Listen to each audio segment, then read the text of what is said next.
Article 343 എന്തിനെ കുറിച്ചാണ് പ്രതിപാദിക്കുന്നത്? ഔദ്യോഗിക ഭാഷയെക്കുറിച്ച്. അപ്പോൾ ഔദ്യോഗിക ഭാഷയെക്കുറിച്ച് പ്രതിപാദിക്കുന്ന ആർട്ടിക്കിൾ ഏതാണെന്ന് ചോദിച്ചാൽ ആർട്ടിക്കിൾ 343 ആണ്. ഇനി വളരെ ഇമ്പോർട്ടന്റ് ആയിട്ടുള്ള അടിയന്തരാവസ്ഥയെക്കുറിച്ചുള്ള ആർട്ടിക്കിളുകൾ നമ്മൾ ഓർത്തിരിക്കേണ്ടതുണ്ട്. ആർട്ടിക്കിൾ 352 പറയുന്നത് ദേശീയ അടിയന്തരാവസ്ഥയെക്കുറിച്ചാണ്. ആർട്ടിക്കിൾ 356 എന്തിനെ കുറിച്ചാണ്? സംസ്ഥാന അടിയന്തരാവസ്ഥയെക്കുറിച്ച് പ്രതിപാദിക്കുന്നു. ആർട്ടിക്കിൾ 360 സാമ്പത്തിക അടിയന്തരാവസ്ഥയെക്കുറിച്ച് പ്രതിപാദിക്കുന്നത്. അതുപോലെ തന്നെ ആർട്ടിക്കിൾ 368 വളരെ ഇമ്പോർട്ടന്റ് ആണ്. അത് ഭരണഘടനാ ഭേദഗതിയെക്കുറിച്ചാണ് പ്രതിപാദിക്കുന്നത്. ഇനി ആർട്ടിക്കിൾ 371A എന്തിനെ കുറിച്ചാണ് പ്രതിപാദിക്കുന്നത്?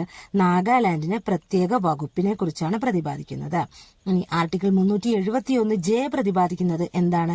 ഹൈദരാബാദ് കർണാടക പ്രദേശത്തെ വികസനത്തിന് വേണ്ടി പ്രത്യേക നടപടി കൈക്കൊള്ളുവാൻ കർണാടക ഗവർണറെയാണ് ചുമതലപ്പെടുത്തിയിരിക്കുന്നത്.